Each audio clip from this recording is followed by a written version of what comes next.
Okay brothers, మత్తయి సువార్త 17వ అధ్యాయం. మనం ఇప్పుడు ఎక్కడున్నాం? శిష్యులు అద్భుతం చేయలేనటువంటి పరిస్థితుల్లో ఉన్నప్పుడు యేసుక్రీస్తు వారు చేస్తారు. ఆ తర్వాత శిష్యులు కూడా అడుగుతారు అనమాట, నేను ఎందుకు చేయలేకపోయాను. దానికి యేసుక్రీస్తు వారు వాళ్ళకి మంచిగా లెసన్ ఒకటి నేర్పిస్తాడు. అక్కడ వరకు మనం చూసుకున్నాం, రైట్? ఆ తర్వాత జరిగినటువంటి విషయం ఏంటంటే, ఇంకొకసారి మళ్ళొకసారి చూడండి, 22వ వచనంలో ఏమనుంది, 22nd వర్స్లో మరి ఒకసారి ఏం చేస్తాడంటే, వారు గలిలయలో సంచరించుచుండగా యేసు, అంటే రేపు గలిలయ అనేటటువంటి ప్లేస్కి వచ్చేసారు. మనుష్య కుమారుడు మనుషుల చేతికి అప్పగింపబడబోచున్నారు, వారు ఆయనను చంపుదురు, 3వ దినమున ఆయన లేచునని వారితో చెప్పగా వారు బహుగా దుఃఖపడి. మాథ్యూ ఈ యొక్క మాటని ఎన్నోసార్లు చెప్తున్నాడు?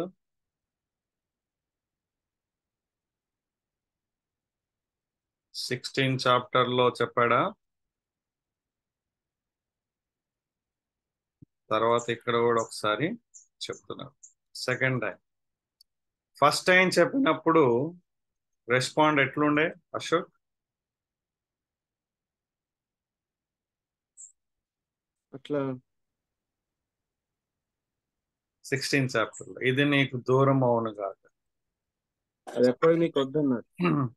అది వాళ్ళు అసలు గుర్తించలేదు ఆ యొక్క స్ట్రగుల్స్ అనేటది. సెకండ్ టైం చెప్పినప్పుడు వారి యొక్క రెస్పాన్స్ ఎట్లుంది? వారు దుఃఖపడుతున్నారు. దుఃఖపడి. అంటే చాలా ఇంట్రెస్టింగ్ అనిపించింది ఇక్కడ ఏంటంటే, ఆయన చనిపోతాడు, చంపుతారు అనేటటువంటిదే వాళ్ళు ఎక్కువగా ఆలోచిస్తున్నట్టున్నారు. తర్వాత చెప్పినటువంటి మాటను అంత సీరియస్ గా తీసుకోలేదు ఆయన, కదా? ఏమని చెప్పాడు నెక్స్ట్? 3వ దినమున ఆయన లేచునని వారితో చెప్పగా. ఇవి చాలా ప్రాముఖ్యమైనటువంటి అంశాలు. ముఖ్యంగా రిజరక్షన్ అనేటటువంటి కాన్సెప్ట్, అది ఒక ఫ్యాబ్రికేషన్ కాదు అని చెప్పడానికి ఇది ఒక ప్రాముఖ్యమైనటువంటి సోర్స్ అన్నమాట. అంటే యేసుక్రీస్తు ప్రభువారు చనిపోయిన తర్వాత శిష్యులు ఏదో ఒక కట్టు కథని అల్లారు అనేటటువంటి పాయింట్ ఏ విధంగా కూడా మనం చెప్పడానికి వీల్లేదు. ఎందుకంటే ఆయన చనిపోక ముందే ఎప్పుడు లేస్తాడో చెప్తున్నాడు, ఎలా చంపబడతాడో చెప్తున్నాడు, లేస్తానని కూడా చెప్తున్నాడు. సో ముందే చెప్తున్నాడు. ఇన్ఫాక్ట్ ఇది పరిసేయులకి చాలా బాగా అర్థమైంది, వాళ్ళు నమ్మకపోయినా సరే. అంటే మన రిజరక్షన్ పాయింట్ ఆఫ్ వ్యూలో దీన్ని మనం ఆలోచన చేసుకోవాలి. కానీ ఇక్కడ విషయం ఏంటంటే, వారికి రెండోసారి చెప్తున్నట్లుగా ఇక్కడ మనకి మత్తయి గ్రంథకర్త చెప్తున్నారు. అయితే వాళ్ళు బహుగా దుఃఖపడ్డారు. వాళ్ళకి అర్థమైంది యేసుక్రీస్తు ప్రభువు వారు చనిపోతారు అనేటటువంటి విషయం కొంచెం అర్థమైంది. సో ఇప్పుడు అసలైనటువంటి ఒక ప్రాముఖ్యమైన ఒక స్టోరీ, జరిగినటువంటి ఒక సంఘటన ఇక్కడ మనకు కనిపిస్తుంది. ఏంటది? వారు కపెర్నహూమునకు వచ్చినప్పుడు అరశెకలు అను పన్ను వసూలు చేయవారు పేతురు నొద్దకు వచ్చి, మీ బోధకుడు ఈ అరశెకలు చెల్లింపడా అని అడుగగా ఆన్సర్ ఏంటి? చెల్లించునని.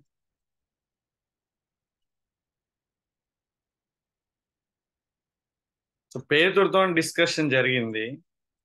పేతురు దగ్గరకు వచ్చి అడిగారు అనమాట ఈ ట్యాక్స్ కలెక్టర్స్. వీళ్ళు ఎవరంటే ఏ ట్యాక్స్ కలెక్టర్స్? వీళ్ళు ఈ పన్ను వసూలు చేసేటటువంటి వీళ్ళు డిఫరెంట్ ట్యాక్స్ కలెక్టర్స్, వీళ్ళు temple tax collectors, Jewish people. Of course Matthew కూడా ట్యాక్స్ కలెక్టరే, కానీ అతడు రోమా రాజ్యం తరపున ట్యాక్స్ అనేటటువంటిది వసూలు చేసేటటువంటి వీళ్ళు టెంపుల్కి, దేవాలయం మందిరం విషయంలో పన్నులు వసూలు చేసేటటువంటి వారు. సో పేతురుని అడిగినప్పుడు పేతురు చాలా క్లియర్ గా చెల్లిస్తాడని చెప్పాడు అన్నమాట. కానీ ఇప్పుడు యేసుక్రీస్తు ప్రభువారు ఒక ప్రాముఖ్యమైన లెసన్ అక్కడ చెప్తున్నాడు. ముఖ్యంగా పేతురుతో జరిగిన సంభాషణ అక్కడ ఇంట్లోకి రాగానే ఏ విధంగా అనిపిస్తుంది చూడండి. ఏమంటున్నాడు ఇక్కడ? అతడు ఇంటిలోనికి వచ్చి మాటలాడక మునిపే యేసు ఆ సంగతి ఎత్తి, సీమోనా, అంటే అక్కడ బయట జరిగిన సన్నివేశాన్ని యేసుక్రీస్తు ప్రభువారు ఇక్కడ డైరెక్ట్ గా పేతురు మాట్లాడక ముందే మాట్లాడు కదా. సీమోనా, ఇంట్రెస్టింగ్ గా మనం 16th చాప్టర్ నుంచి గమనిస్తే పేతురు యొక్క పేరు ఓల్డ్ నేమ్ ఈజ్ రిపీటెడ్. మీరు చూసారా? రెండవ పేతురు పత్రిక రాసినప్పుడు కూడా ఆ యొక్క అనాలిసిస్ ఉంటదన్నమాట. మొదటి పేతురు పత్రికలో ఉండదు కదా. రెండవ పేతురు పత్రిక రాసినప్పుడు ఆ యొక్క పేరుని మనం చూస్తాం. 16th చాప్టర్ నుంచి మళ్ళా ఇక్కడ మాథ్యూ కూడా, అంటే డెలిబరేట్ గా వారి యొక్క పాత పేర్లు ఎందుకు తీస్తున్నారు అనేటటువంటిది ఒక ఆలోచన. సీమోనా, నీకేమి తోచున్నది? భూరాజులు సుంకమును పన్నును ఎవరి వద్ద వసూలు చేస్తారు? ప్రశ్న మీకే. పేతురుకి వేసినట్లుగా ఇప్పుడు నేను మీకేస్తున్నా ప్రశ్న. రాజులు సుంకాన్ని, పన్నుని ఎవరి వద్ద వసూలు చేస్తారు? ప్రజల యొద్ద. ప్రజల యొద్ద వసూలు చేస్తారు. సుంకం పన్ను రెండు వేరువేరా, ఒకటేనా?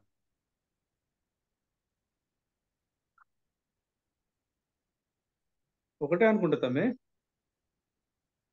ఏమంటారు మిగతా వాళ్ళు?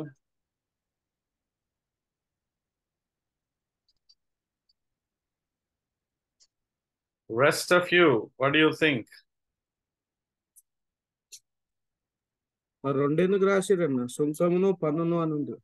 అందుకే మరి నేను అడిగింది అందుకే. రెండెందుకు రాశారు బెంజన్న? చెప్పు బెంజన్న.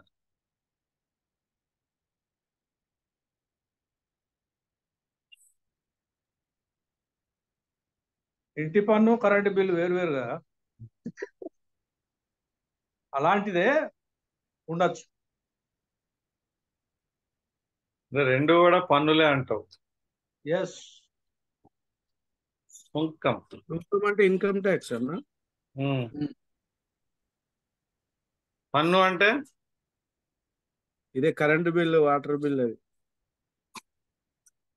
అట్లాంటివి లేవు కదా. నువ్వు ఇప్పుడు మన కాంటెక్స్ట్ లో ఎందుకు ఆలోచన చేస్తున్నావు? మరి అక్కడ రెండుగా చూపిస్తున్నప్పుడు ఎట్లా అర్థం చేసుకోవాలి? రెండుగా అక్కడ ఉన్నటువంటి పరిస్థితిని అర్థం చేసుకోవాలి ఫస్ట్. ఎస్, సరే, అదేదో మాకు తెలియదు, మీరే చెప్పాలి. మీరు చెప్పేశారు, కరెక్ట్ గానే చెప్పారు.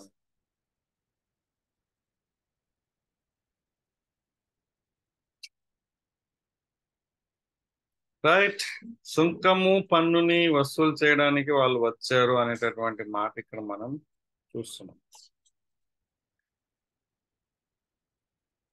ఆన్సర్ ఏంటి అంటే దానికన్నా యాక్చువల్గా అదొక ప్రశ్న. మళ్ళీ ఆ ప్రశ్నకి ఇంకో ప్రశ్న కూడా వేశాడు. ఏంటి ఆ ప్రశ్న? కుమారుల యొద్ద చేస్తారా, అన్యుల యొద్ద చేస్తారా అని అడిగాడు. అంటే పిల్లల దగ్గర వసూలు చేస్తారా, బయట వాళ్ళ దగ్గర వసూలు చేస్తారా అని ప్రశ్న అడిగాడు. ఆన్సర్ ఏంటి దానికి? చెప్పండి. బయట వాళ్ళ దగ్గర. బయట వాళ్ళ దగ్గర. Very good. పేతురు కరెక్ట్ చెప్పాడు ఇక్కడ ఆన్సర్ 26వ వచనంలో. అప్పుడు యేసుక్రీస్తు ప్రభువారు ఒక స్ట్రైకింగ్ స్టేట్మెంట్ ఇక్కడ ఇవ్వడం జరిగింది. చాలా ఇంపార్టెంట్ స్టేట్మెంట్ ఇది. ఓకే, ఏమంటున్నాడు తెలుసా అండి ఇక్కడ? అలాగైతే కుమారులు స్వతంత్రులే, అయినను మనం వారికి అభ్యంతరం కలుగజేయకుండానట్లు నీవు సముద్రమునకు పోయి గాలం వేసి మొదట పైకి వచ్చి చేపను పట్టుకొని దాని నోరు తెరిచిన ఎడల ఒక షెకెలు షెకెల్ దానిని తీసుకొని నా కొరకును నీ కొరకును వారికి ఇమ్మని అతనితో చెప్పాను.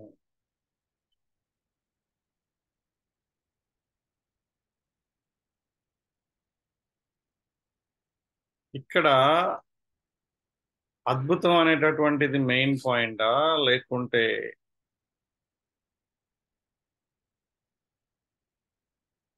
అద్భుతం ద్వారా యేసుక్రీస్తు ప్రభువారు చెప్పినటువంటి ఆ యొక్క ప్రిన్సిపల్ ముఖ్యమైనటువంటి విషయం? అయితే దానికంటే ముందుగా ఇక్కడ మనం ఏం చూస్తున్నాం, మనం కుమారులు స్వతంత్రులే అని చెప్పాడు ఇక్కడ, రైట్? 26వ వచనం చాలా ఇంపార్టెంట్ వచనం. ఏమంటున్నాడు? అన్యుల యొద్దనే అని చెప్పగా యేసు అలాగైతే కుమారులు స్వతంత్రులే అంటున్నాడు. అంటే కుమారులు పన్ను చెల్లించాల్సిన పని లేదు అంటే, ఇంకో మాటలో ఎవరి గురించి మాట్లాడుతున్నాడు ఈ మాట? ఎవరు పన్ను చెల్లించాల్సిన పని లేదు. ఇది ఏ పన్ను గురించి మాట్లాడుతున్నాడు ఇక్కడ? రోమిల ఏ పన్ను గురించి మాట్లాడుతున్నారు ఇక్కడ? టెంపుల్ ట్యాక్స్ గురించి. Temple tax, very good. అంటే ఆ మందిరంకి సంబంధించినటువంటి ట్యాక్స్. ఎవరు దీన్ని ఇంప్లిమెంట్ చేశారు? టెంపుల్ ట్యాక్స్ అనేటటువంటిది ఇన్వెంట్ చేసింది ఎవరు? దేవుడా, మనుషులా? మనుషులు. మీకెట్లా తెలుసు బ్రదర్ మనుషులని?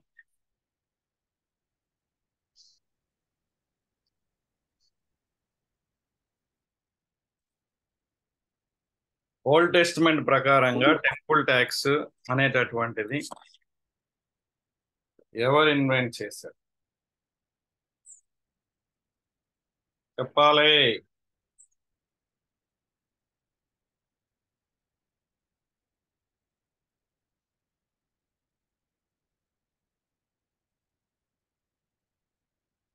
కుమారులు స్వతంత్రులే అన్నప్పుడు ఇక్కడ ఎవరి గురించి మాట్లాడుతున్నాడు? శిష్యులు కూడా ఇంక్లూడ్ అయ్యారా, లేకుంటే కేవలం యేసుక్రీస్తు గురించి మాట్లాడుతున్నాడు? చాలా ప్రాముఖ్యమైనటువంటి విషయం అది. ఇక్కడ అన్న మనము అన్నప్పుడు కుమారులు స్వతంత్రులైనంత ముందు చెప్పిండు కన్నా, మనము అంటే నేను తండ్రిని మీరు కుమారులు అనే విధంగా నేనైతే అట్లా అర్థమైంది, నాకు అట్లా అర్థమైందన్న. చాలా గొప్ప సత్యం చెప్పావు. యేసుక్రీస్తు తండ్రి వాళ్ళ కుమారులు అంటున్నాడా, లేకుంటే సరే మిగతా వాళ్ళు ఏమంటారు? వారిని సహోదరులని పిలిచాడు. పిల్లలను కూడా పిలిచారు బ్రదర్. Yes brother. మరి ఇక్కడ ఎవరి గురించి మాట్లాడుతున్నాడు అనేటటువంటిది ఇంపార్టెంట్. తండ్రి ఒక్కడే కదా తమ్మి. తండ్రి ఇద్దరు తండ్రులే మనకి. త్రిత్వంలో తండ్రి ఒక్కడే, కానీ మనకి ఇద్దరు తండ్రులే కదా. ఆయన నిత్యుడగు తండ్రి, సమాధానకర్త అని ఎవరికి పేరుంది? యేసుక్రీస్తు వారికి కదా పేరు. సో కానీ జనరల్ గా యేసుక్రీస్తుని తండ్రి అనం మనం, ఎందుకంటే ఆయన కుమారుడుగానే మనం చూస్తాం. బట్ ఇన్ఫాక్ట్ మనకి దేవుడు తండ్రి, కుమారుడైన తండ్రి, తండ్రి అయినా తండ్రి, పరిశుద్ధాత్ముడైన తండ్రి. ఇక్కడ క్రీస్తు గురించే ఆయన గురించే చెప్తున్నాడు అన్న. క్రీస్తు దేవుడు కుమారుడు, ఆయన ఆలయం కంటే అధికుడు కాబట్టి ఆయన కట్ట అవసరం లేదు, కానీ అభ్యంతరం లేకుండా కట్టమంటుంది. కుమారులు అన్నాడు కదా ఇక్కడ.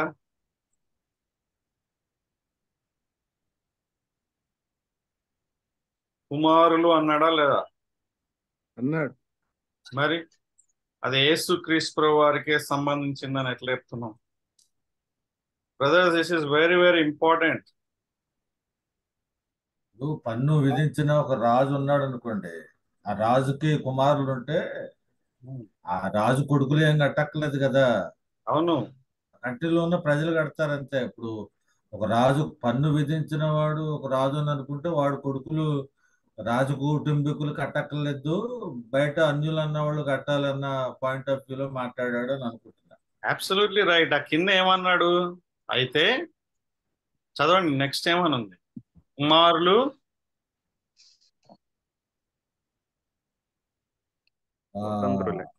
పన్ను కుమారుల యొద్దనా అన్యుల యొద్దనా అని అడిగాను. అతడు అన్యుల యొద్దనే అని చెప్పగా. రైట్, నెక్స్ట్ నెక్స్ట్ అందులో యుద్ధనని చెప్పగా యేసు అలాగైతే కుమారులు స్వతంత్రులే. ఎవరు? కుమారులు నెక్స్ట్ అయినను మనము మనం. వారికి మనము రైట్. అంటే ఇప్పుడు కుమారులు స్వతంత్రులే అనే మాట ఎవరి గురించి మాట్లాడుతున్నాడు? ఏసాయి ఎవరి గురించి? గురించి? ఏసాయి దేవుని కుమారులు, గురించి? దేవుని కుమారులుగా ఏర్పరచబడిన వాళ్ళు మనం స్వతంత్రులమే అంటున్నాడు. అంటే ఇప్పుడు మనం చెల్లించిన అవసరం లేదంటే పేతురు కూడా చెల్లించాల్సిన అవసరం లేదా? మనం అంటే మరి అంతే కదా, మరి అంటే పేతురు కూడా కలుపుకునే అంటున్నాడు. అవునా? అశోక్ ఒప్పుకుంటలేడు కదా. ఆయన ఒప్పుకోకపోతే ఒప్పుకోపోతే నేనేం చేయాలంటావా? అంతే చెప్తుంది అంటారు, అంతేనా? చాలా ఎదిగిపోయారు బ్రదర్. టెక్స్ట్ కోసం మీరు ఇంత త్యాగం చేస్తున్నారా? పేతుర్ని యేసుక్రీస్తుతో సమానంగా చూస్తామా? ముందుతో యేసుక్రీస్తు అంటే సమానం కాదు కానీ పైన వచనం కింద వచనానికి లింక్ చూస్తున్నారా మీరు? అక్కడ లింక్ ఏం లేదు కదా. ఆ అక్కడ వరకు ఒక ఎగ్జాంపుల్ ఇస్తున్నాడు ఆయన. రైట్. కుమారులు కడతారా? కట్టరు. ఎవరు కడతారు? అనిల్ కడతారు. అంటే కుమారులు స్వతంత్రులే కదా. అంతవరకే లెసన్ అది. మనం కడదాము అన్నప్పుడు మనం కూడా మనందరం కుమారులం అని చెప్పడం లేదు ఇక్కడ. ఓకేనా? టెంపుల్ ట్యాక్స్ కట్టి ఇప్పుడు ఆయన గురించి మాట్లాడుతున్నాడు. ఇప్పుడు ఆయన దేవుడు కుమారుడు. ఇప్పుడు ఇది ఎవరి దేవాలయం? ఇది దేవునిది, తండ్రిది. నేనెవరిని అంటే, నేనంటే ఇప్పుడు ఏసయ్య ఎవరు ఇక్కడ? కుమారుడు. అంటే నేను కట్టనవసరం లేదు, నేను దేవుని కుమారుణ్ణి అని ఆయన ఎస్టాబ్లిష్ చేస్తున్నాడు అక్కడ. అది మనం అర్థం చేసుకోవాలి. I am the son of God అంటున్నాడు అక్కడ. చాలా ఇంపార్టెంట్. అంటే కానీ మనందరం కూడా దేవుని కుమారులు అని చెప్పడం లేదు ఇక్కడ. అర్థమైందా బ్రదర్స్? దీనికి రెండు మనం పైన కింద వచనాలు చూసినప్పుడు పేతురుతోని డిస్కస్ చేసినటువంటిది యేసుక్రీస్తు ప్రభు వారి ఇంట్లోకి రాగానే మాట్లాడాడు. నెంబర్ 1. రెండో విషయం ఏంటి? ఒక చేపని పట్టుకుంటే ఆ చేప నోరు తెరిస్తే పేతురికి అలాగే ఈయనకి ఎంత ఉండాలో అంతనే ఉంది షెకెల్. మరి మిగతా శిష్యుల సంగతి ఏంటి? అది మనం తర్వాత ఆలోచన చేస్తాం. బట్ ఇక్కడ పాయింట్ ఏంటంటే దేవుని యొక్క సర్వ జ్ఞానం. మీరు చూడండి, బయట వాళ్ళు మాట్లాడుకునేటటువంటి మాటలన్నీ చెప్తున్నారు ఇక్కడ. అలాగే సృష్టి పైన ఆయన అధికారం కూడా ఇక్కడ మనం చూస్తాం కదా. పన్ను కట్టాలి అని అన్నప్పుడు మన ఇస్కరియోతు యోధాన్ని కన్సల్ట్ చేయమని చెప్పొచ్చుగా. ఏది?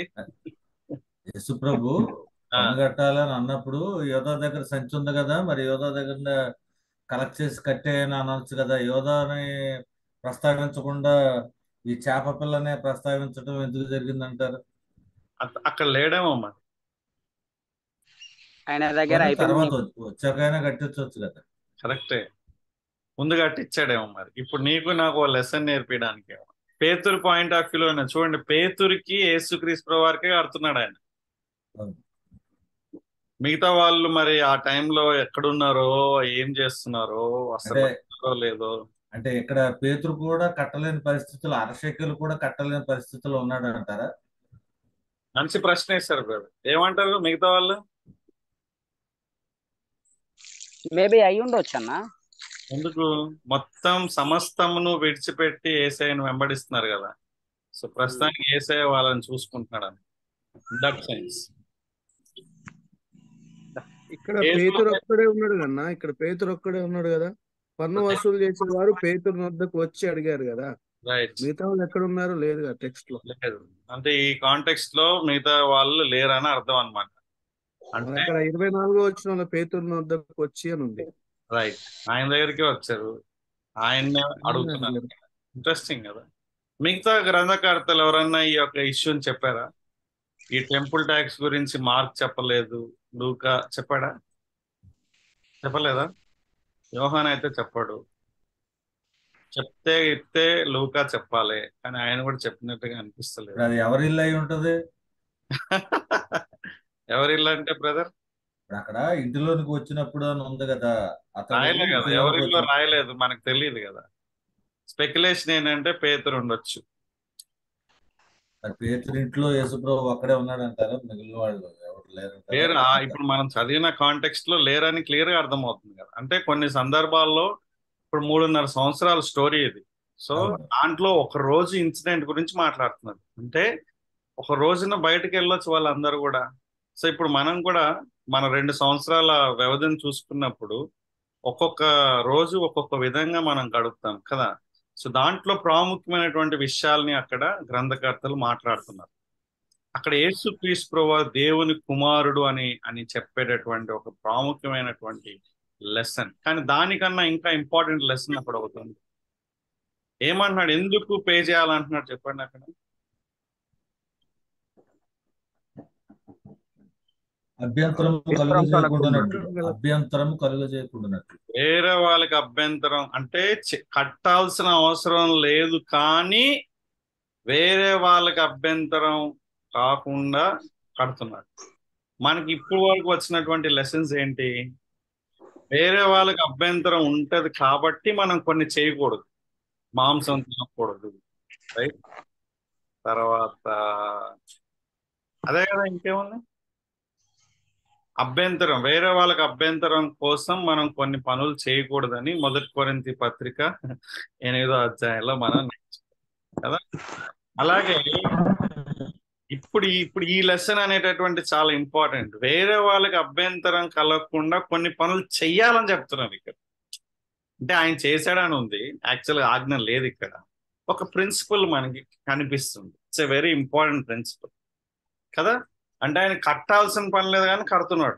చెప్పండి, మనకి వ్యక్తిగతంగా, చర్చ్ పరంగా, సమాజ పరంగా చెయ్యవలసిన అవసరం లేకుండా కూడా చేయాల్సినటువంటి పనులు ఏంటి? ఎస్ అశోక్. ఇప్పుడు ఊర్లలోన కొంతమంది అదే బొడ్రాయి పండుగని, ఆ పండుగలని, ఈ పండుగలని మన దగ్గరకు వచ్చి అడుగుతా ఉంటారు కదా పైసలు. మీరు కూడా ఊర్లో ఉంటున్నారు అని సంఘస్థులను అడుగుతా ఉంటారు. మనం చెల్లించాల్సిన అవసరం లేదు, అది మనకు సంబంధం లేదు కదా. అట్లాంటి విషయాల్లో మనం ఏం చేయాలన్నా? అట్లా అడుగుతున్నావా? ఇంకా అది చెల్లించాలేమో అని చెప్తామేమో అనుకున్నా నేను. మీరు ఊర్లో ఉంటున్నారు కాబట్టి ఇవ్వాలి అని అంటే, మేము చర్చికి పోతాము అంటే మేము దేవుని బిడ్డలో మేము ఇయ్యమని అంటుంటారు కదా. అవసరం లేదు, మనకు సంబంధం లేదు, కానీ దాని విషయంలో ఏం చేయాలి మరి? అట్లా అడిగేవాను. ఓకే, మిగతా brothers you can comment on that. ఇది ప్రాక్టికల్ సమస్య ఇది కదా. అభ్యంతరం కలగకుండా ఉన్నట్లు అన్నాడు కదా, అట్లా. రైట్. అభ్యంతరం కలగకుండా ఉండడానికి పాపం చేయొచ్చా మనం? ఇది విశ్వాసానికి సంబంధించింది కాబట్టి మనం చేయడానికి వీలెత్తమి. ఎందుకంటే నిజమైన దేవుణ్ణి, సృష్టికర్తను మనం తీసుకుని అంగీకరించినాం కదా. కాబట్టి అవి దేవుడు కాదు అని మనకు తెలుసు. వాళ్ళు అజ్ఞానంలో ఉండి వాళ్ళు ఆ విధంగా చేస్తున్నారు, మనల్ని ప్రేరేపిస్తే మనం చేయడానికి వీల్లేదు. అక్కడనే మనం ఇలాంటి శ్రమలను ఎదుర్కోవడము, బహిష్కరించబడము, దూషించబడడం, ఇవన్నీ కూడా జరుగుతుంటాయి. కాబట్టి నేనంట ఇవ్వనవసరం లేదు. అలాంటిది ఇప్పుడు బెంజాన్ తమ్ముడు చెప్పినట్టుగా మరి మన చర్చి నిర్మాణం కట్టినప్పుడు అన్యుల దగ్గర సందాలు అడగొచ్చా? అస్సలే అడగకూడదు. అడగొచ్చా? చెప్పండి, అడగొచ్చా? అస్సలే అడగకూడదు. అడిగేవాళ్ళు బ్రదర్ అట్లా? ఒకవేళ వాళ్ళు ఇస్తే తీసుకోవచ్చా? వాళ్ళ ఉదాహరణగా ఇచ్చారనుకోండి, మనం అడగకుండానే వాళ్ళు ఇచ్చారనుకోండి, తీసుకోవచ్చా? అది కొంచెం ఆలోచించాలన్నా. ఆలోచించి తీసుకోవాలా? ఆలోచించి కాదు, ఇప్పుడు వాళ్ళకు నిజమైన దేవుడు అంటే ఎవరో తెలియదు. సో మనము వాళ్ళ కాన్సెప్ట్లు ఏంటంటే ఒక దేవునికి మందిరం అంటే యేసుక్రీస్తు యొక్క మందిరం కడుతున్నారని తెలుసు. అసలు మందిరం ఎవరు? మనమే మందిరం అని సత్యం మనకు తెలుసు కదా. సో వాళ్ళు దేవునికి మందిరం అనే కాన్సెప్ట్ లో తీసుకొచ్చి వాళ్ళంతటా వాళ్ళే ఇచ్చినప్పుడు మనం రిజెక్ట్ చేస్తే వాళ్ళు అఫెండ్ అయ్యే అవకాశం ఉంటుంది. మరి వాళ్ళు స్కామ్లు చేసి తీసుకొచ్చారు, లేకపోతే ఏదో మర్డర్ చేసి తీసుకొచ్చారు, ఆ డబ్బు దేవాలయానికి గుడికి వాడొచ్చా? అది తెలియదు అన్న, అట్లా ఎవరు తీసుకొచ్చి మాకు ఎక్కడి నుంచి వచ్చినా తెలియదు. కానీ నేనేమంటున్నా అంటే వాళ్ళు ఆ వాళ్ళు ఏంది, మేము యేసు ప్రభు ఆ, దేవుని మందిరం కడుతున్నారు కదా, మేము దేవుని మీద ప్రేమతో ఆ మందిరానికి మేము సాయం చేద్దాం అనుకుంటున్నాము అని అన్నప్పుడు మనం వద్దు, మీరు ఇవ్వకూడదు, మీరు ఆ అంటే వాళ్ళకు మందిరం అంటే కూడా సరిగా అవగాహన లేదు. వాళ్ళని ఎట్లా మనం తిరస్కరిస్తాం? నేను తీసుకోలే, కానీ ఒకవేళ అలాంటి సంఘటన జరిగితే మరి బైబిల్లో ఎట్లా ఏ విధంగా ప్రతిఘటించాలి? బైబిల్ కరెక్ట్, మీరు అన్నమాట కరెక్ట్. బైబిల్లో పాత నిబంధనలో వేసే సొమ్ము అని గాని పడుపు సొమ్ము అని గాని ఒక మాట ఉంటది. అలాంటిది వాడొచ్చా? లేకపోతే రక్తాపరాధం, లేకపోతే రక్తం చిందించి సంపాదించిన డబ్బు ఎవడో ఒకటి తెచ్చి ఇస్తానంటాడు. వాడు మంచోడు కాదని తెలుసు మనకి, వాడు పెద్ద రౌడీ షీటర్ అని తెలుసు, వాడు ఇస్తున్నాడు. ఇప్పుడు అది ఎంతవరకు సమంజసం? ప్రాక్టీసెస్ అన్ని కూడా మనకు ధర్మశాస్త్రంలో దేవుడు ఖచ్చితంగా లేఖనాల ద్వారా తెలియపరిచాడు. కాబట్టి లేఖనానుసారంగా మనము అవి నిర్ణయాలు తీసుకోవాలి. పాత నిబంధన విషయాలు. సో కొత్త నిబంధనకు వచ్చేసరికి మనకు ప్రతిదీ కూడా అంటే ఈ విషయాల్లో ముఖ్యంగా అసలు చర్చ్ బిల్డింగ్ కాన్సెప్టే లేదు. కొత్త నిబంధనకు వచ్చేసరికి మందిరాలు నిర్మించడం అనే కాన్సెప్టే లేదు. మందిరం ఉంటే అంటే ఒక బిల్డింగ్ ఉంటే తప్పేం కాదు, కానీ మందిరం అనే కాన్సెప్టే లేదు. ఆ వెలుగులో మనం ఇలాంటి ప్రశ్నలు ఎదుర్కొన్నప్పుడు కొంచెం ఆలోచించి మనము నిర్ణయాలు తీసుకుంటే మంచిదన్న. అదే ఆలోచన చెప్పమంటున్నా. ఆలోచన అదే. ఇప్పుడు ఆ నేను చెప్పింది ఏమంటున్నా అంటే అక్కడనే ఆగిపోయినా. నేనేం డిక్లరేషన్ చేయట్లేదు తీసుకోవాలన్నా అని, నేను తీసుకోలేదు. కానీ రాయేష్ అని చెప్తాడు ఇప్పుడు. సో రాజేష్ గారే మన దీని విషయంలో ఏదైనా మంచి సలహా ఇస్తారని నేను మాట్లాడుతున్నాను. సెలవు ఇచ్చినదేమనగా ఇద్దరు చేతులు ఎత్తారు వాళ్ళు మాట్లాడండి.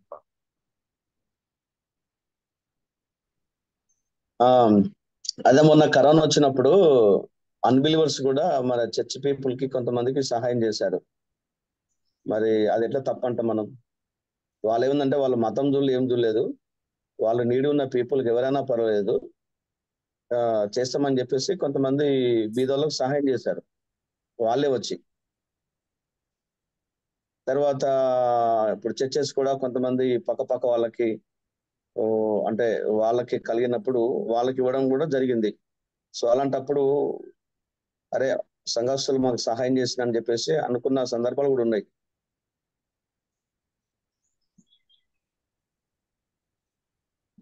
సో ప్రశ్నకి ప్రాక్టికల్ గా జరిగినటువంటి ఆన్సర్స్ ని ఇచ్చి ఒక పాయింట్ ని ఎస్టాబ్లిష్ చేయాలనుకున్నప్పుడు అది సరైనటువంటి దృక్పథం కాదు.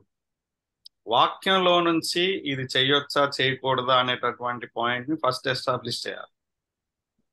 ఇప్పుడున్నటువంటి సందర్భంలో ఫలానా వాళ్ళు చేశారు, ఫలానా వాళ్ళు ఇచ్చారు, ఫలానా వాళ్ళు తీసుకున్నారు, అవి మనకి కొలమానం కానే కాదు. ఓకే, అసలు ఫస్ట్ వాక్యం ఏం చెప్తుంది అది చూడాలి ఫస్ట్. అక్కడి నుంచి మనం మనకున్నటువంటి విషయాలని బేరీజ్ వేసుకోవాలి. ఇప్పుడు అశోక్ అడిగిన ప్రశ్న ఒకటి, కిరణ్ అడిగినటువంటి ప్రశ్న ఇంకొకటి, రెండు కూడా వేరు వేరు ప్రశ్నలు, entirely different. Okay, so first Ashok దాన్ని డీల్ చేస్తాం. బ్రదర్ జోసెఫ్ అండ్ అనిల్ చెప్పిన తర్వాత వాళ్ళిద్దరిది మనం డీల్ చేస్తాం. మిగతా వాళ్ళు కూడా రెస్పాండ్ అవ్వాలనుకుంటే అవ్వచ్చు.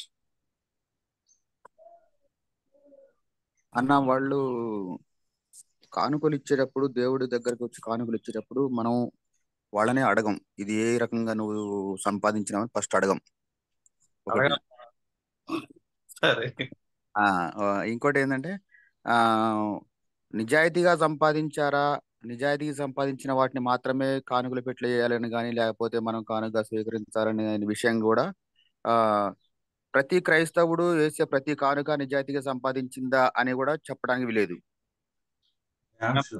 లేదా అని బైబిల్ క్లియర్ చెప్తుంది కదా మాథ్యూ 5లో. చెప్తుందన్న, కానీ ఇచ్చే వాళ్ళ మనసును బట్టి ఉంటది కానీ అది ఇప్పుడు ఒక ఒక బాగా ఏమంటారు మిలియనీర్ ఉంటారు కదా, సంపాదించిన వాళ్ళు ఉంటారు కదా, తాతల తండ్రులు సంపాదించిన వాళ్ళు ఉంటారు. వాళ్ళు ఏ రకంగా సంపాదించారో ఈ మన వాళ్ళకి తెలియదు. వాళ్ళ మనసు మంచిగా ఉండి ఇవ్వాలనే మనసుతోని పట్టుకొచ్చిస్తారు. కానీ వీళ్ళు కష్టార్జితం కాదు అది. వాళ్ళ పితరులు సంపాదించింది. వాళ్ళు ఏ రకంగా సంపాదించారో వీళ్ళకి తెలియదు. కానీ అది రక్తంతో తడిచిందా, కష్టంతో తడిచిందా, చెమటతో తడిచిందా అనేది మనకి తెలియదు, వాళ్ళకి తెలియదు పాపం. మరి దాన్ని ఎట్లా మనం స్వీకరించాలి? చేస్తాం. వాళ్ళకి వాళ్ళు అంటే వాళ్ళకి ప్రాబ్లం లేదు కదా. అంటే వాళ్ళు చంపి ఇవ్వడం లేదు. వాళ్ళకి ఎట్లా మనీ వచ్చిందో వాళ్ళకే తెలియదు. వాళ్ళ దగ్గర మనీ ఉంది, మనీని ఇవ్వాలనుకుంటున్నారు, తీసుకో, దాన్నే ఉంది ప్రాబ్లం.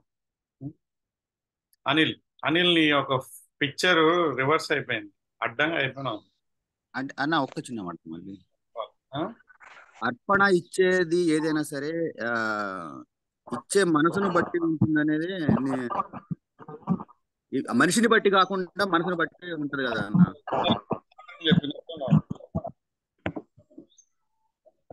మీ స్టేట్మెంట్ మాట కట్టేస్తుందన్న, మీ మాట ఏం అర్థం కాలేదు.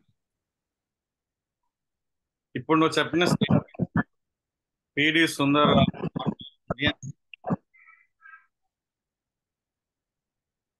మనసు ముఖ్యమే, విధానం కూడా both are important. Okay, next Anil. Yeah అన్న, ఫస్ట్ అశోక్ అన్న అడిగినటువంటి ప్రశ్నకు అది విశ్వాసమునకు సంబంధించింది కాబట్టి వాళ్ళు బొడ్రాయి పెడుతున్నాం ఊరికి సంబంధించింది అని వాళ్ళు డిమాండ్ చేస్తూ ఉన్నారు. సో అప్పుడు అక్కడ మనం స్టాండర్డ్ తీసుకొని డిక్లేర్ చేయాల్సిన అవసరత ఉంది. అది ఊరు కోసమే అయింది. సేమ్ అదే ఇప్పుడు ఊరు కోసం అయింది, అది విగ్రహానికి సంబంధించినటువంటి చేస్తున్నారు కాబట్టి నేను దానికి ఇవ్వలేను అని స్టాండర్డ్ తీసుకోవాలి. అదే విలేజ్ లో స్కూల్ కడుతున్నాము, లైబ్రరీ కడుతున్నాము, లేకపోతే ప్రజలకు ఉపయోగపడేటువంటి వాటర్ లైన్స్ చేస్తున్నాము, ఎలక్ట్రిక్ సంబంధించి చేస్తున్నాము, గ్రామ పంచాయతీకి సంబంధించి ఇంకా వేరేదైనా అందరికి ఉపయోగపడేటువంటిది చేస్తున్నాము అని అన్నప్పుడు దానికి మనం వాలంటరీగా కూడా కాంట్రిబ్యూట్ చేయవచ్చు.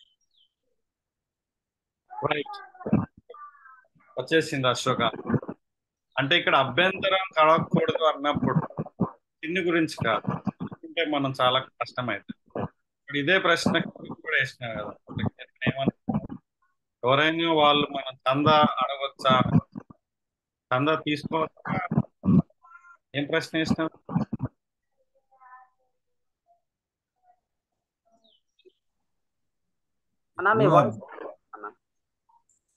భేద విధవరాల కాన్సెప్ట్ లో కొంతమంది వాళ్ళు మంచి ఉద్దేశంతో వేయలేదు.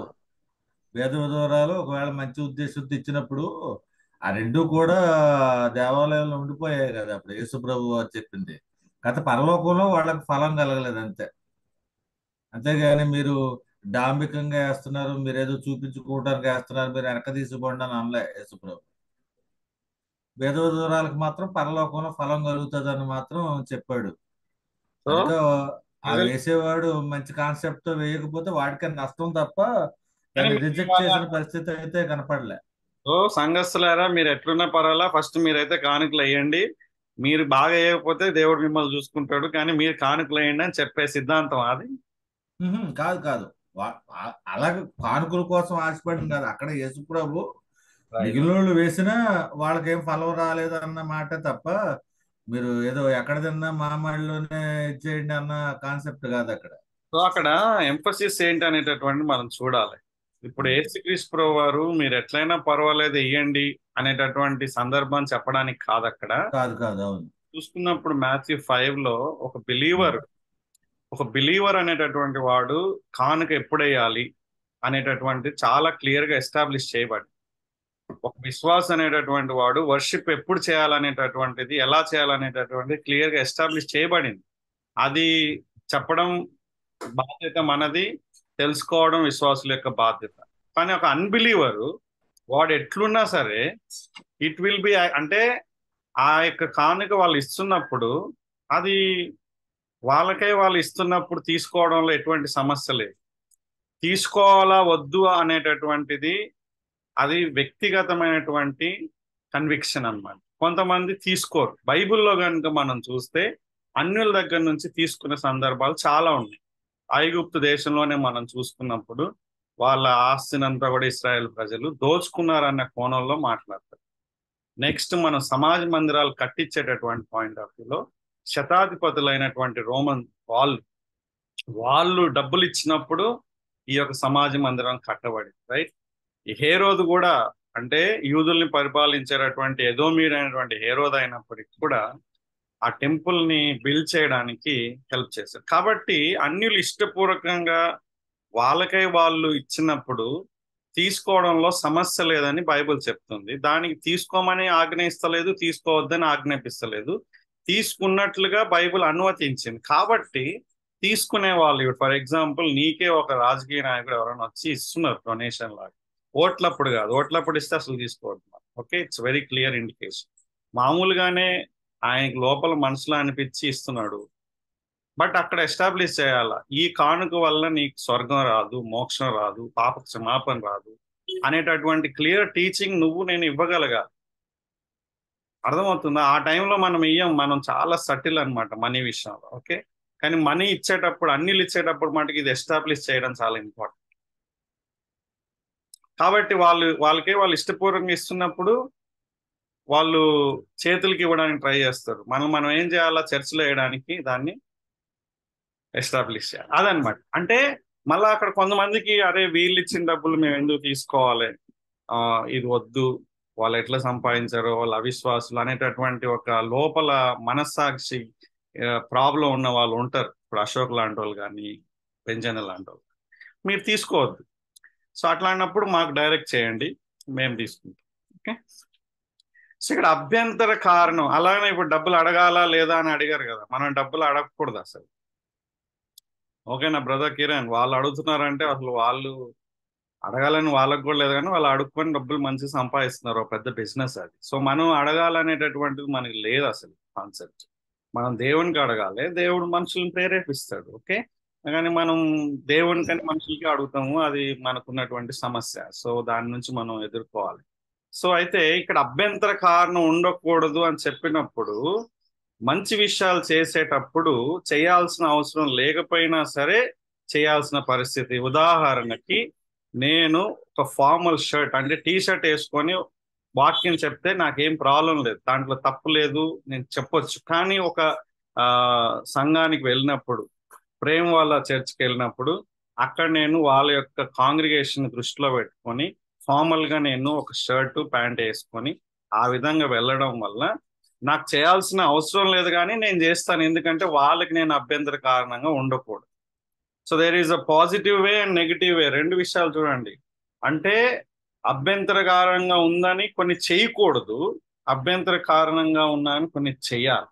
చేయకూడదు అనేటటువంటి దగ్గర ఆజ్ఞ ఉంది, చెయ్యాలి అనేటటువంటి దగ్గర ఆజ్ఞ లేదు, కానీ ఎగ్జాంపుల్ ఉంది. ఇది చాలా ఇంపార్టెంట్ కదా.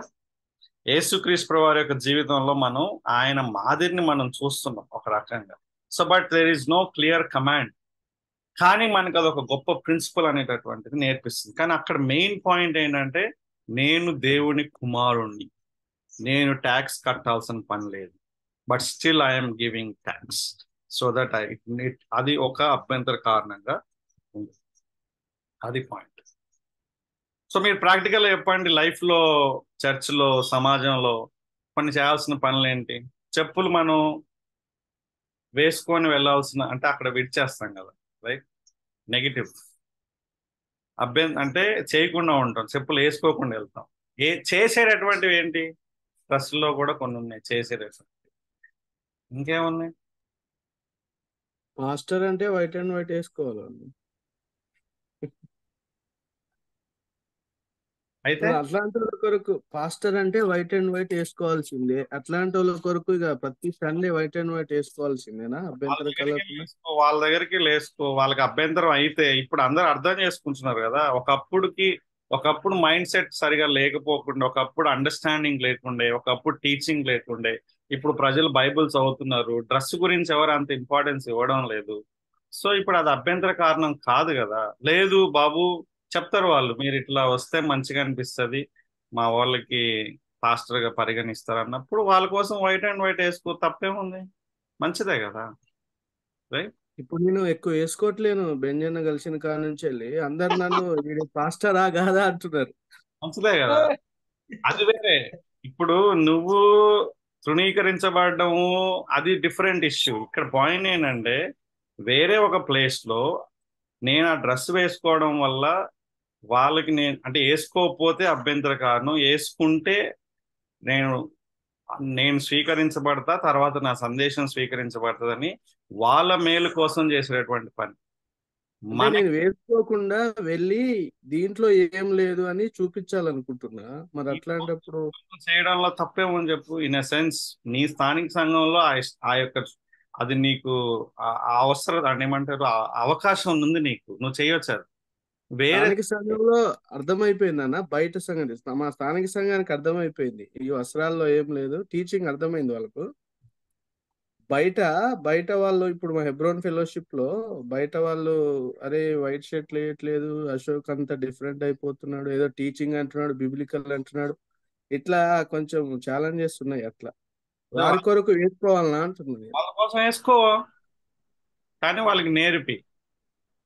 అంటే అవకాశం ఉన్న కొద్దీ వాళ్ళకి, అంటే బాహ్యక ఇప్పుడు పరిసయ్యుల మైండ్ సెట్ అనేటటువంటిది వచ్చేస్తుంది ఇది ఎక్కువ శాతం. ఎందుకంటే ఎప్పుడైతే మనం వస్త్రాలకి మిగతా వాటికి ఆ ఆత్మీయతని అంటగడతామో, ఆ ఇన్నర్ హోలీనెస్ అనేటటువంటిది కనుమరుగై. కాబట్టి మనం వేసుకున్నప్పటికీ టీచింగ్ లో వాళ్ళతోని 1-to-1 లో మనం డిస్కషన్స్ అనేటటువంటి చేయాలి. సాధ్యమైనంత వరకు ప్రభావితం చేయడానికి ప్రయత్నం చేయాలి. వాళ్ళకి నచ్చకపోవడం వేరే, అభ్యంతరంగా ఉండడం వేరే, రెండు విషయాలు ఉన్నాయి ఇక్కడ. అభ్యంతరం అంటే ఏంటి ఇక్కడ? దానివల్ల వాళ్ళు దేవుడి నుంచి దూరంగా వెళ్ళిపోవడము, లేకుంటే దానివల్ల ఆ వాళ్ళకి అది ఏ విధంగా ఆటంకం అనేటటువంటిది ఇక్కడ అక్కడ. అంతేగాని సొంత అభిప్రాయాల గురించి మాట్లాడడం లేదు. ఇష్టం ఉండొచ్చు, ఇష్టం ఉండకపోవచ్చు, దట్స్ డిఫరెంట్ ఇష్యూ. ఇక్కడ ఇష్టం గురించి మాట్లాడడం లేదు, పర్సనల్ ప్రిఫరెన్సెస్ గురించి మాట్లాడడం. దానివల్ల వాళ్ళకి దేవుని గురించిన విషయాల్లో ఆటంకం ఏర్పడుతుంది. అది ఏ విధంగా ఏర్పడుతుంది అనేటటువంటిది, for example in the context of Jesus Christ లో ఆయన కనుక ట్యాక్స్ కట్టకపోతే, ఈయన బోధకుడై ఉండి దేవుడు నియమించినటువంటి ఒక ట్యాక్స్ కట్టడం లేదు అనేటటువంటి నింద వేసే అవకాశాలు ఉన్నాయి. కానీ ఆయనే దేవుని కుమారుడు అనేటటువంటి సత్యం వాళ్ళకి తెలియదు, అయినప్పటికీ కూడా దేవుడు కట్టాడు. So that's the point. Okay, ఏంటి అరశెక్కలు అంటే ఎంత అనిల్? చెక్కలు అంటే ఎంత? ₹10. అయితే మనం ఈ యొక్క లా ఎప్పటి నుంచి వచ్చింది అనేటటువంటిది మనం తెలుసుకోవాలి. ఓల్డ్ టెస్టిమెంట్ లో లేనట్టుంది. టెంపుల్ ట్యాక్స్ ఉంది కదా, టెంపుల్ ట్యాక్స్ ఉంది కదా. నిర్మకాండ 30:12 ఎంత ఉందనుకుంటా బ్రదర్. అదండి, తీయండి పుట్టు పూర్వోత్తరాలన్నీ.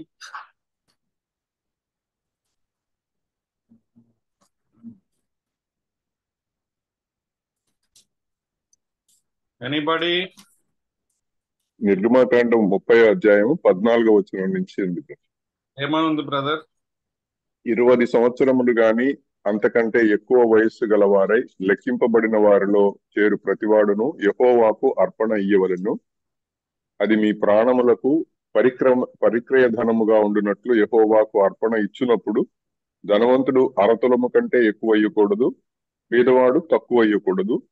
నీవు ఇశ్రాయేలీయుల యొద్ద నుండి ప్రాయశ్చిత్తార్థమైన వెండి తీసుకుని ప్రత్యక్ష గుడారము యొక్క సేవ నిమిత్తమై దానిని నియమింపవలెను.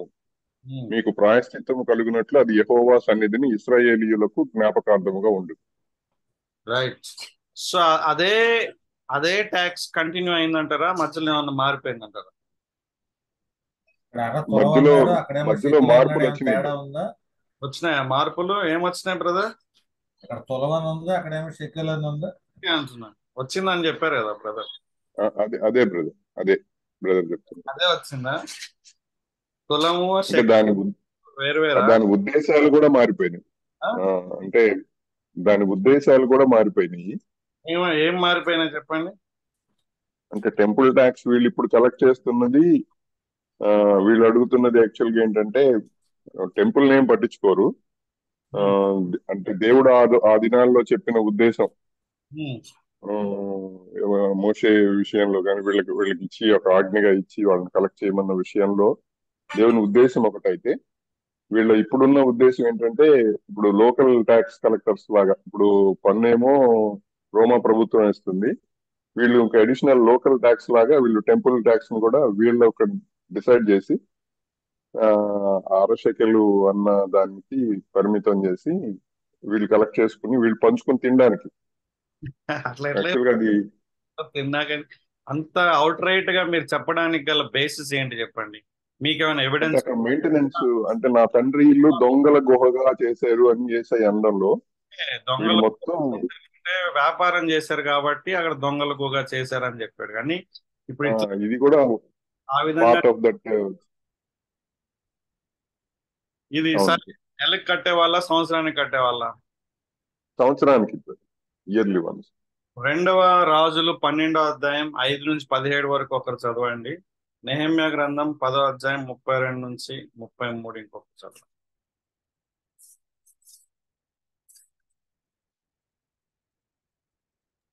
అన్న 2వ రాజులు 12 5 నుంచి 17. ఓకే. యాజకులలో ఒక్కొక్కడు తనకు నెలవైన వారి వద్ద తీసుకొని మందిరము ఎచ్చటెచ్చట శిథిలమై ఉన్నదో అచ్చట నెల దాన్ని బాగు చేయవలనని ఆజ్ఞ ఇచ్చెను. అయితే యోవాషు ఏలుబడిలో 23వ సంవత్సరమునకును యాజకులు మందిరం యొక్క శిథిలమైన స్థలములను బాగు చేయకయే ఉండేది గనక యోవాషు యాజకుడు అయిన యెహోయాదాయను మిగిలిన యాజకులను పిలిచి, మందిరములో శిథిలమైన స్థలములను మీరెందుకు బాగు చేయకపోతిరి? ఇకను మీ నెలవైన వారి యొద్ద ద్రవ్యము తీసుకొనక మందిరంలో శిథిలమైన స్థలములను బాగు చేయటకై మీరు అంతకుముందు తీసుకొని దానిని అప్పగించుడని ఆజ్ఞ ఇచ్చి ఉండెను. కాబట్టి యాజకులు మందిరములో శిథిలమైన స్థలములకు బాగు చేయుట మా వశము లేదు గనక జనుల యొద్ద ద్రవ్యముని ఇక తీసుకొనమని చెప్పేది. అంతటా యాజకుడైన యెహోయాదా ఒక పెట్టెను తెచ్చి దాన్ని మూతకు బెజ్జము వేసి బలిపీఠము దగ్గర యెహోవా మందిరములో ప్రవేశించు వారి కుడిపార్శ్వమందు దాన్ని ఉంచగా ద్వారముక యాజకులు యెహోవా మందిరములోనికి వచ్చిన ద్రవ్యమంతయు అందులో వేసిరి. పెట్టెలో ద్రవ్యము విస్తారముగా ఉన్నదని వారికి తెలియజేయగా రాజు యొక్క ప్రధాన మంత్రియు ప్రధాన యాజకుడును వచ్చి యెహోవా మందిరమందు దొరికిన ద్రవ్యము లెక్క చూచి సంచులలో ఉంచిరి. రైట్. అది తర్వాత వారి పట్టిన టైంలో దాన్ని రికవరీ చేయడానికి చేసినటువంటి ఒక పాయింట్. అలాగే నెహెమ్యా గ్రంథం 10, 32, 33.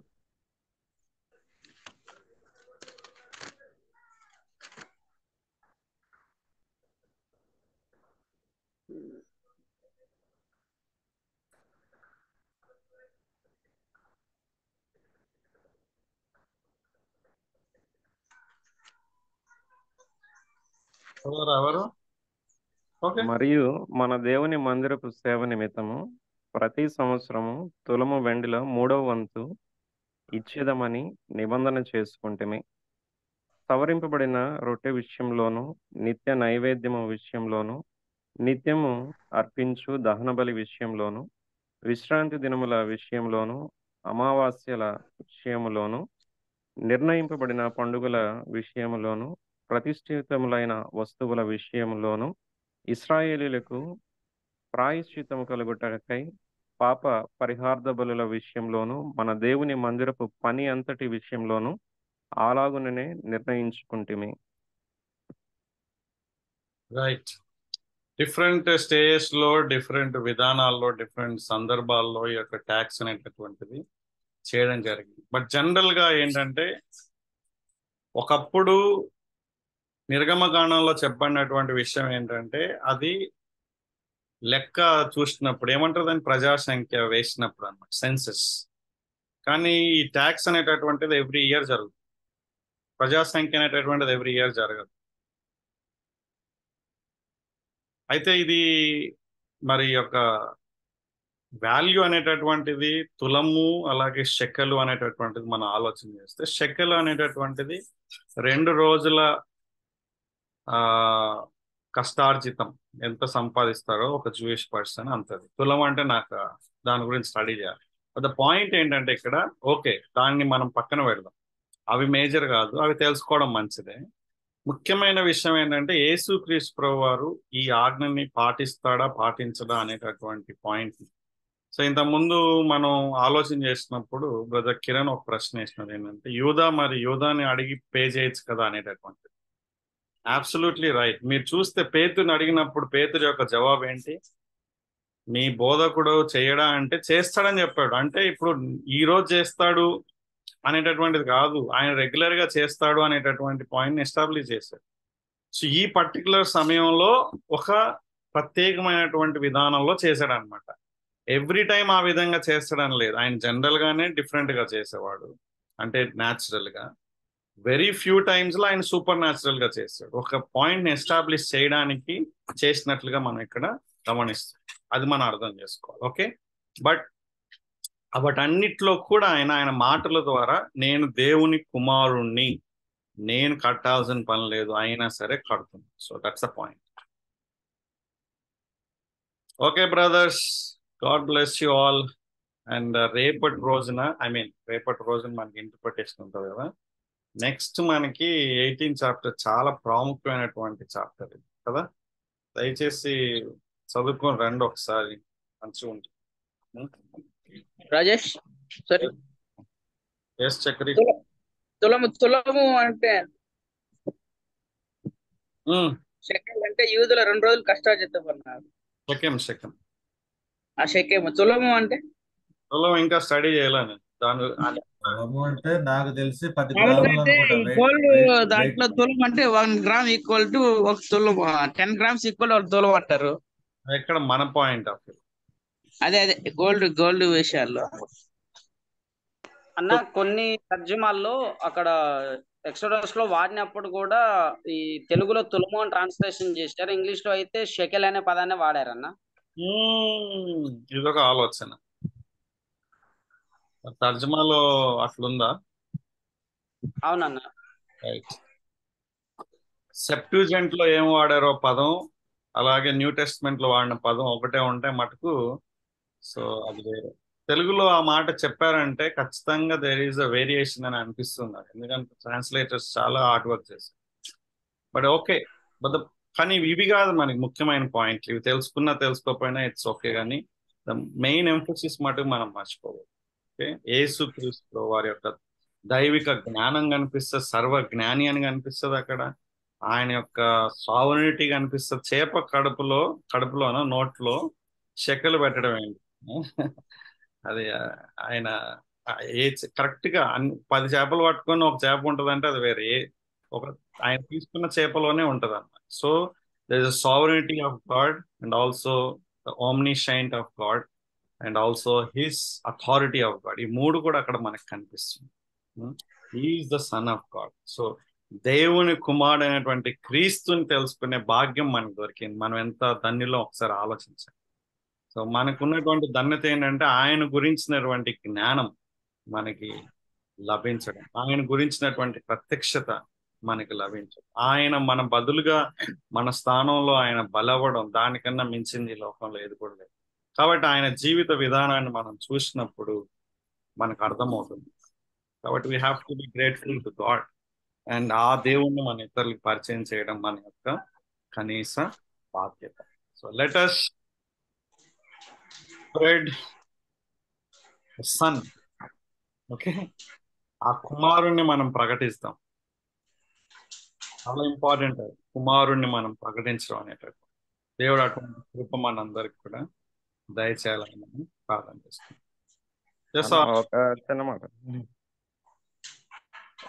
అది ఆ అభ్యంతరం కలగకుండా ఉండేదానికి పన్ను కట్టారు అని ఉంది కదా. ఇప్పుడు పౌలు కూడా తిమోతిని తీసుకెళ్లి అదే సున్నతి చేయిస్తాడు, అది కూడా అలాగే తీసుకోవచ్చా? అది వేరే. ఆ సందర్భం ఏంటంటే ప్రాబబ్లీ అటువంటి కారణమే ఉండొచ్చు. సువార్త విషయంలో అభ్యంతరం, కరెక్ట్, మంచి పాయింట్. అంటే సున్నతి పొందాల్సిన అవసరం లేదు. వాస్తవానికి సున్నతికి వ్యతిరేకంగా పోరాడుతున్నాడు పౌలు. ఎందుకంటే సున్నతి ఉంటేనే రక్షణ కంప్లీట్ అవుతుంది, లేదంటే రక్షణ పోతుంది అనేటటువంటి తప్పుడు సిద్ధాంతంలో ఉన్నటువంటి వారిని ప్రతిఘటించి దానికోసం చాలా పోరాడుతున్నప్పటికి కూడా ఇక్కడ తిమోతికి సున్నతి చేపిస్తుంది. ఎందుకంటే అక్కడ ఆ సందర్భంలో పరిచర్య యూదుల మధ్యలో ఉంది కాబట్టి అక్కడ అవసరం లేకపోయినా చేశాడు. I think very good example Anil. Thank you. ఆ విధంగా మనం బైబిల్లో కొన్ని చూడొచ్చు. కేంక్రియలో తల వెంట్రుకలు కత్తిరించుకోవడం అనేది కూడా అలాంటిది. మేబీ యూదులకి యూదుల విషయంలో మీ ఆచారాలు పాటించి నేను యూదుని సంథింగ్ అదే. కానీ ఈ విషయంలో మనం కేర్ఫుల్ ఉండాలి. ఏముండాలంటే ఇక్కడ మన వ్యక్తిగత యాక్సెప్టెన్స్ కోసం చేయాల్సిన పనులు కాదు. ఓకే, ఇది చేస్తే నాకు వ్యక్తిగతంగా ఏమంటారు మంచిగా కలిసి వస్తుంది, అభినందన ఇస్తారు, నన్ను యాక్సెప్ట్ చేస్తారు. అది కాదు, నన్ను యాక్సెప్ట్ చేస్తారు. మనం ఉండకూడదు లైమ్ లైట్ లో. సువార్త, దేవుడు, వాళ్ళ ప్రజలు, అవి ఆ ఫోకస్ అంతా అటు సైడ్ ఉండాలి. కాబట్టి ఈ విషయంలో మనం చాలా కేర్ఫుల్ గా ఉండాలి. అదే సమయంలో సిన్ని విషయంలో రాజీ పడిన అవసరం లేదు. ఓకేనా? సిన్ని విషయంలో వాళ్ళు అభ్యంతర పడినా కూడా పర్వాలేదు, అభ్యంతర పడాలి వాళ్ళు. ఇంటున్నా అశోక్, ఇది చాలా ఇంపార్టెంట్. వీ హ్యావ్ టు ఆ విషయంలో వాళ్ళు అఫెండ్ అవ్వాలి. ఆ విధంగా అఫెండ్ చేయకపోతే అది చిన్నట్లయితుంది. కానీ అది మనం చాలా సున్నితంగా చెప్పడం, సున్నితంగా తిరస్కరించడం, చాలా మంచిగా డిప్లొమసీని మనం మెయింటైన్ చేయడం అనేటటువంటిది మనకు చాలా ఇంపార్టెంట్.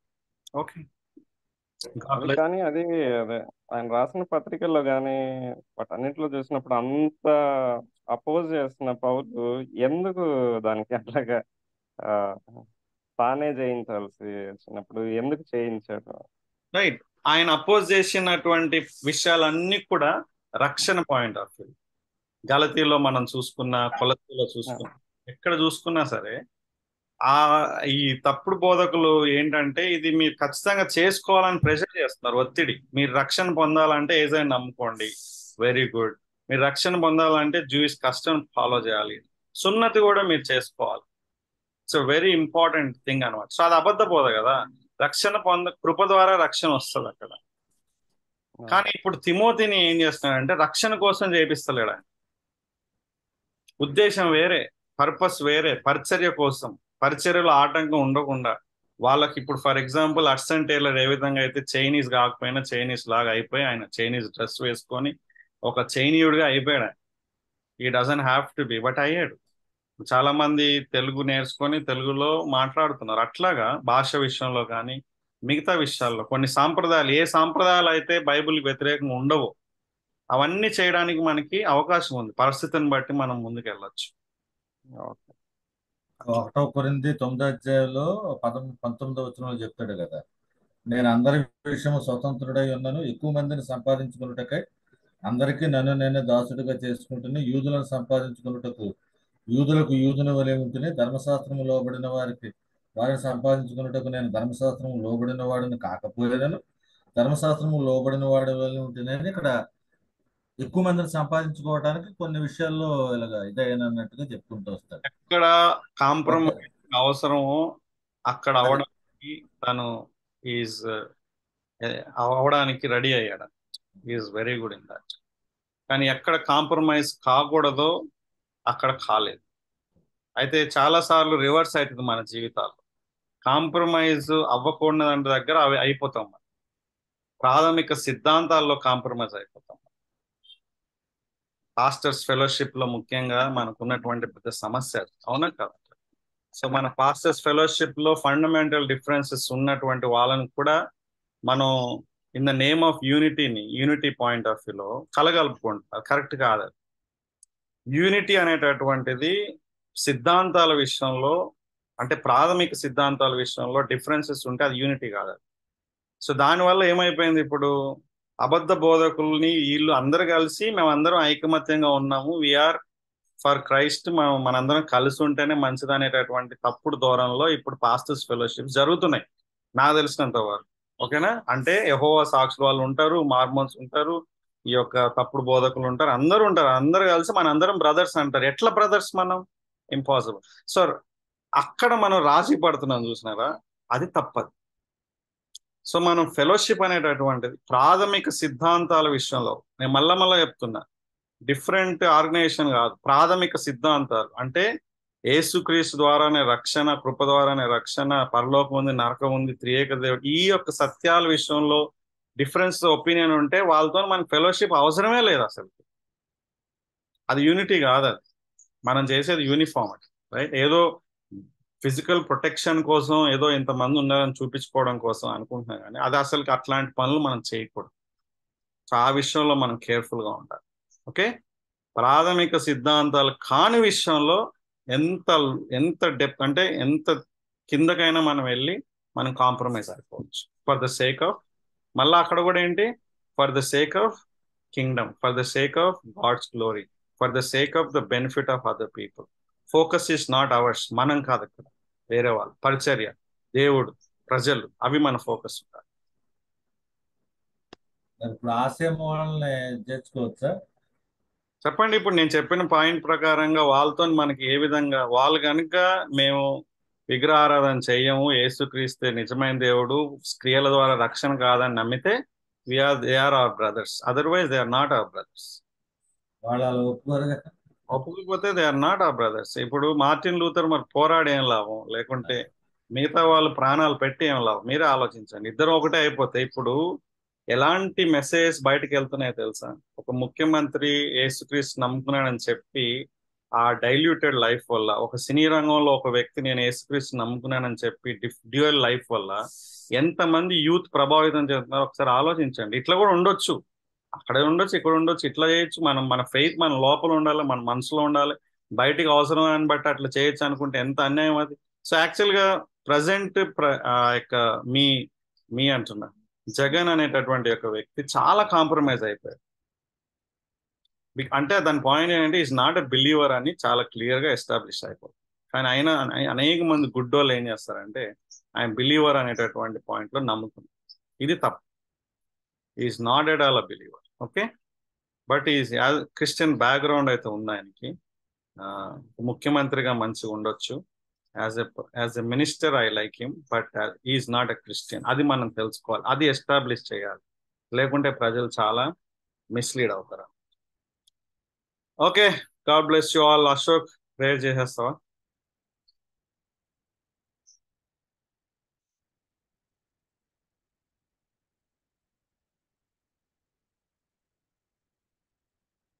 ఉన్నావా అశోక్? వెళ్ళిపోయాడా? పోయినట్టున్నాడు, పిల్లలు ఏదన్నా. ఓకే, అనిల్ ప్రేయర్ చేయండి. ఓకే. మహోన్నతుడా మా యేసయ్య, మీ ఘనమైన శ్రేష్టమైనటువంటి నామాన్ని బట్టి మీకు వందనాలు. ఈ ఉదయకాలం ముందు ఇంతవరకు ఈ యొక్క సెషన్లో మీ వాక్కుని ధ్యానం చేసుకున్నటువంటి కృపని మీరు మాకు అనుగ్రహించినందుకు మీకు వందనాలు చెల్లిస్తున్నాము. ప్రత్యేకంగా ఈ దినాన అయా ఆ సందర్భంలో మీరు చూపించినటువంటి మాదిరి అవసరం లేనప్పటికీ కూడా ఆయా అభ్యంతరం కలగకుండా ఉండేదానికి మీరు పన్ను కట్టేటువంటి విషయాన్ని మా ముందు ఉంచారు. అటు రీతిగా మా జీవితాల్లో కూడా మేము అటు వాటిని అనలైజ్ చేసుకొని ఇతరులకి అభ్యంతరకరంగా ఉండకుండానట్లు జాగ్రత్తగా నడుచుకునే దానికి సహాయం దయచుకొని ప్రార్థిస్తున్నాము. అదేవిధంగా మీ సార్వభౌమ అధికారము, మీ సర్వజ్ఞానంని బట్టి మేము మిమ్మల్ని స్తుతిస్తూ ఉన్నాము, గణపరుస్తున్నాము. ఈ దినమంతా కూడా మీ సన్నిధి తోడించి మా యొక్క పనుల్లోనూ పరిచయ విషయాల్లోనూ మీ ఆత్మ సహాయం అనుగ్రహించి నడిపించమని, మరలా మేము రేపు ఉదయకాలంలో తిరిగి కలిసినంత వరకు మీ సన్నిధి సహాయం అనుగ్రహించమని, చేరువచ్చిన ప్రతి ఒక్కరిని కూడా జ్ఞాపకం చేసుకోండి. వారి పరిచర్యల్ని, అదేవిధంగా వారి కుటుంబాలని, వారి యొక్క అన్ని విషయాలని మీ చేతులకు అప్పచెప్పుకుంటూ మరొకసారి మీరు ఇచ్చినటువంటి సహవాసాన్ని బట్టి వందనాలు చెల్లిస్తూ యేసుక్రీస్తు నామమున ప్రార్థిస్తున్నాం మా ప్రియ పరలోకపు తండ్రి. Amen. Thank you. Thank you. God bless you all. See you tomorrow. Interpretation మంచిగా చదువుకొని రండి. అబ్జర్వేషన్ తర్వాత ఏంటి, అప్లికేషన్. Okay, bye.